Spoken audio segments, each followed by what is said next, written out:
అసలేంటోనండి మన అమ్మమ్మల, నాయనమ్మల కాలంలో అయితే 10 మంది పిల్లల్ని కనేవారు. అది కూడా నార్మల్ డెలివరీ ఎలాంటి ఖర్చు లేకుండా అయిపోయేదండి. ఈ జనరేషన్‌లోనైతే పిల్లాడు కడుపులో పడ్డ నుండైతే పిల్లాడు బయటకొచ్చేంత వరకు లక్షలు లక్షలు నీళ్ళలా ఖర్చయిపోతున్నాయండి. అంతలా ఖర్చు పెట్టడం దేనికి? గవర్నమెంట్ హాస్పిటల్స్ ఉండనే ఉన్నాయి గదా అంటారా? నేననుకున్నాను మన రాష్ట్రంలోనే ఇంకా పేషెంట్స్‌కి అసలు వాల్యూ ఇవ్వరు. అసలు కేరింగ్ అనేది సరిగ్గా ఉండదు గవర్నమెంట్ హాస్పిటల్‌లో అనుకున్నాను. మా ఆయన చేస్తున్న ఇంకా డ్యూటీ ప్లేస్‌కైతే మేము వెళ్ళిపోయామని చెప్పాను కదా! ఆ రాష్ట్రంలో కూడా సేమ్ పరిస్థితి అండి గవర్నమెంట్ హాస్పిటల్‌లో. నేను కన్సీవ్ అయిన తర్వాత ఇంకా మా రూమ్‌కి దగ్గరలో ఉన్న ప్రైవేట్ హాస్పిటల్‌లోనే నేనైతే చూయించుకున్నాను 9 మంత్స్ వరకి.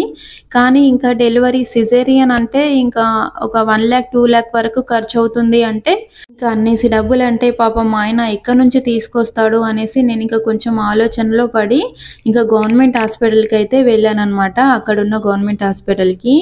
అక్కడికి వెళ్ళిన తర్వాత ఒక 2, 3 డేస్ అయితే అలా వెళ్తూ వచ్చేదాన్ననమాట. ఇంకా అక్కడైతే సరైన రెస్పాన్స్ లేదు.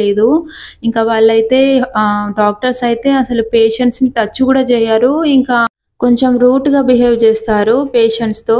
అవన్నీ చూసి నాకైతే చాలా ఏడుపొచ్చిందండి. ఇంకా నేనైతే అనుకున్నాను లక్షలు ఖర్చు పెట్టంది నా బిడ్డ బయటకొచ్చేలా లేడే అని చాలా బాధపడ్డాను. డెలివరీ డేట్ అప్పటికి అయిపోయి ఇంకా 10 డేస్ ఎక్కువనే అయిపోయింది. ఇంకా అప్పటికి మాకింక కొంచెం భయమేసిందనమాట. ఇంకా లోపల ఏం జరుగుతుందనేది మనకెలా అర్థమవుతుంది చెప్పండి? ఇంకా మేమైతే నేను చూయించుకున్న ఫస్ట్ ప్రైవేట్ హాస్పిటల్‌కే మళ్ళీ వెళ్ళి అంతా చెక్ చేయించుకుంటే ఇంకా మీరైతే నార్మల్ డెలివరీ అయ్యే ఛాన్స్ లేదు.